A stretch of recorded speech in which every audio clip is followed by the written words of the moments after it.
Lijep pozdrav, dragi poštovani moji gledalci, evo vas pozdravljam iz Istanbula i pada vala u Istanbulu koji u Bosni, možda i više, možda i gori, jer ipak je ovo morski dio, što bi se reklo. Evo, čitav je dan i jučer, evo i danas je padalo, vidite što imamo kišobrane, što nam trebaju i sve.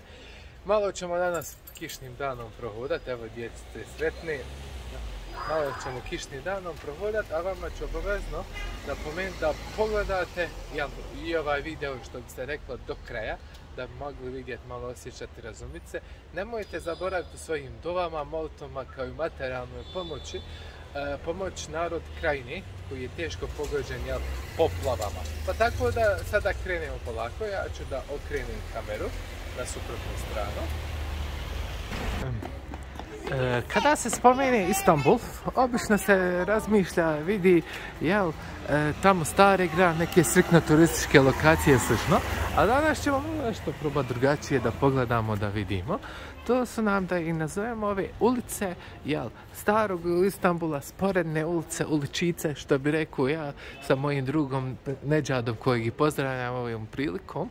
Vidite, prvo ovdje imamo jednu malu džamijicu, Kjatib, što se zove, a Kjatib je bilo pisar u ovoj ulici, uz ovu stranu. Ona je tako kaldrma, tipa kaldrma je popločana. Dio nam se zove Aksaraj naselje. Evo vidite, ljudi su čitav dan bili zatvoreni ko u zatvoru, da kažemo. Kiša je malo prestala, predahnula. Neki su imali možda danas i ture, hodali. Ali evo, što vidite, život nastavlja dalje i sa kišom i bez kiše uz ovu stranu. Evo, tako smo mi malo izašli prohodati da vam pokažemo ovaj star, jedan drugačiji kvart gdje obični narod, gdje obični Turci zajedno sa Afrikancima, naravno i sa drugim ljudima živi. Evo, ovo su ti takozvane vile, čardaci, što smo već pričali o njima. A gore u ovom gornjem dijelu, vidite, imate, ja ga još uvijek nisam shvatio kako može da uspije na ovoj zimi, ali opet uspjelo, drvo naranči, a mogu biti mandarina, ali prije će biti naranče, da kažemo. I evo, vidite, ljudi hodaju sretni, možda zaokupljeni svojim nekim brigama, uključujući nas ove, da kažemo, Bosance koji su ovdje njihovi gosti, prijatelji, što smo došli zajedno sa njima. Evo, polako se spuštamo u donji dio grada.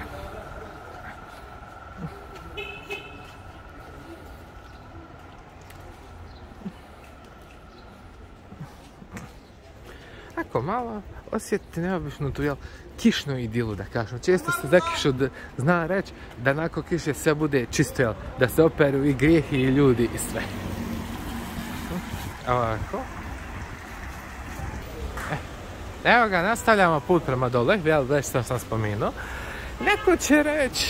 Neko će reći više volim kiše, neko će reći više volim sunce, neko će nakon spomenuti, pa eto, može i snijeg biti.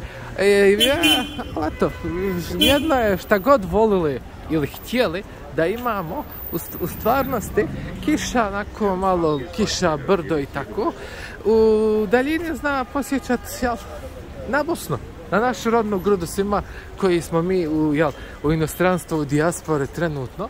Kiša, ovako ti neke orijentacije iz djetinjstva što smo upamtili, se najbolje oslikava kad pođe kiša padat, pa ti nampadne vruća mamina i čokolada i čaj i tako, sve što ide uz to. Ko što vidite, kiša je, iako je prestala formalno, ljudi još uvijek, ima velika gužva.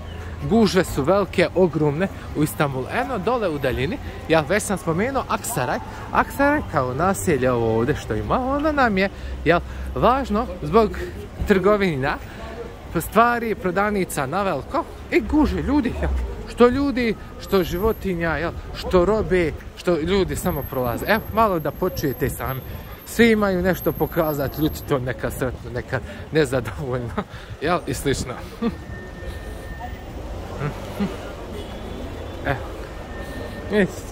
Gužva se stvorila, svakodnevni život u Istanbulu. Gužva se je stvorila ni otkuda. Evo, upravo ispred nas. Baš tako, ni otkuda.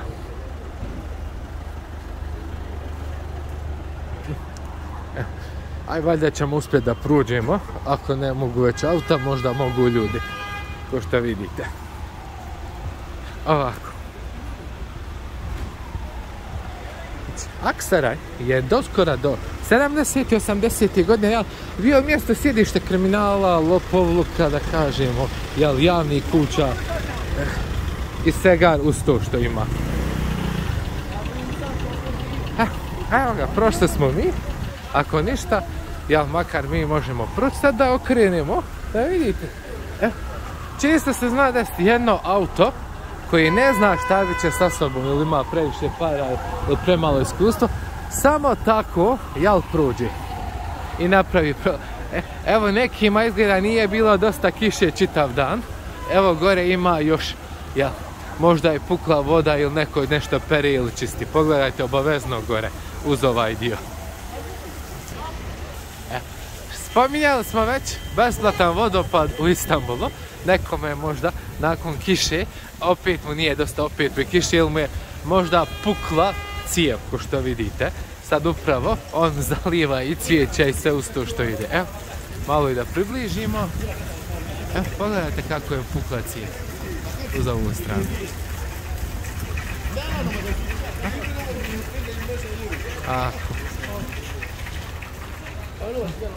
Sad ćemo nastaviti mi put dalje.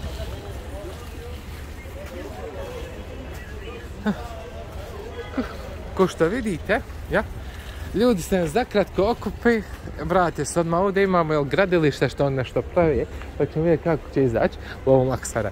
Zaista, eto, Aksara je fascinantno mjesto što treba doći i posjetiti baš koji sve ostale dijelove ovog velikog i lijepog grada Istanbula. Evo, nastavljamo dalje. Kao što sam već spomenuo, u ovom kvartu se može puno primijetiti Afrikanaca. Ja. Ili kako oni vole da se zovu braćom, ili na turskom onaj Kardeš, pa od ovih, ja, njihovi mjesta za šišanje kose, jel, frizera, frizerskih salona, do običnih stvari i slično. Evo, ko što vidite, odnosno ko što i vidimo daleko od toga, nastavljamo, neki, ja, svakodnevni prikazi života u Istanbulu.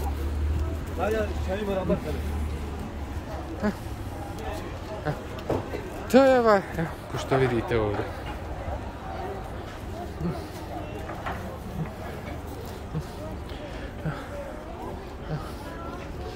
Nastavljam sad lijevo, odnosno prije što nastavim, dole se ide na otvoreno more, također imamo i onaj Marmaray metro, nekad ćemo možda i njega pomalo gledati, snimati i pratiti. Čujete ovog Afrikanca. Za ovaj Aksaray je danas, važi za sjedište trgovine, da kažemo kulturno, naveliko. Nekog naveliko, obično to slobodnog života, da se tako izrazimo.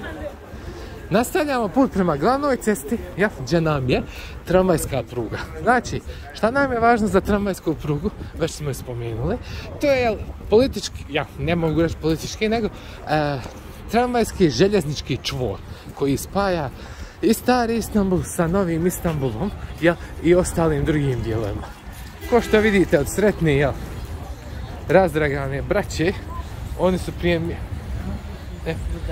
su prije mjesec dana bili mladunčad, sad su ogromni, da evo obični ljudi koji hodaju, slikaju, uživaju, pomalo neki turiste ima, obavezno, ko bude dolazio, neka posjeti ovu ovdje podzemnu pijacu. Ona spaja ova dva dijela Aksaraja i pijaca je jedna jedinstvena sa lijepim, kvalitetnim, super povoljnim cijenama i slično. Ko više je zainteresiran u cvijeće, ona uprava iz ove, ko više je zainteresiran u cvijeće, može ga nabaviti, posjetiti ovdje, kupiti, osjetiti, vidjeti i slično. Polako se približavam tog glavnog dijela ceste, iz običnih seljačkih dijelova, pod navodnicom da kažemo, gdje stanovnici žive, došli smo, u grad. Evo odmah ispred nas nam se ukazuje Pertemnijal džamija. Vidite, sa svom svojom ljepotom, vanjštinom, uspješnošću i slično.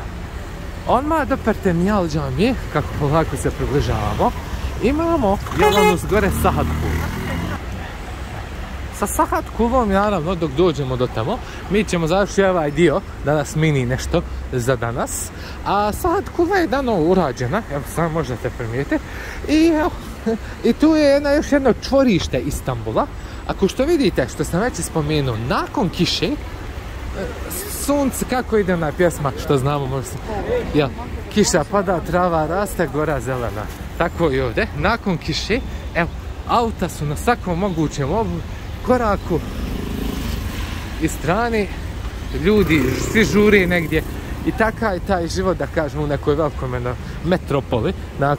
Nakon kiše frka, strka, buka, ljudi, gužva, ja, ljudi zovu, uzviču, pokušavaju da prelazi na sve strane, to ćemo i mi malo ovako da prijeđemo izvan pješačkog prijelaza, ali tako je nam je, ja, kako nam je u ovom Istanbulu. Pogledajmo gore, evo, još jedno čvorište, ja, Sahat Kula, odakle se može malte ne doći u sve dijelove Istanbula. Tramvajem se može nastaviti gore put prema prema starom dijelu grada Istanbula. To je sad većinom postala pješačka zona i donji dole dio ide na more. Pored tog donjeg dijela ima gore i dio još na Fatih i zaista, tako bi mogli da kažemo, izgledao jedan obični prosječan dan, svakodnevnica u Istanbulu. Sa gužvom, sa ljudima, autima, sa svim stvarima. Najbolje se to da primijetiti odavde. Vidite od ove kako ljudi idu. Ljudi, auta, guža, frka, strka. Sve nakon kiše. Tako, pogledajte slobodno, uživajte. I kad dođete u Istanbul, nemojte zaboraviti posjetiti i Aksaraj sa svim svojim i manama i prednostima i nedostacima. Upravo gdje smo mi prošli malo. Da vidite taj obični život u Istanbulu, svakodnevni život, koji je opet toliko blizu turistima, a toliko i daleko. I njegovo čvorište koje je upravo odavde. Od one Partenijal džamije, evo, do Sahat Kule, gore iznad na što se vidi. Pa gore do starog dijela tramvajske pruge. Pogledajte se, posjetite i naravno za još više kvalitetni i zanimljivi i stvari i informacija i slično. Nemojte, nastavite pratiti kanal Muhammed Valjac, nemojte se zaboraviti, što bi se rekao, besplatno pretplatiti, pogledati, upisati, šerovat i slično. Hvala lijepa, do viđenja, do sljedećeg puta.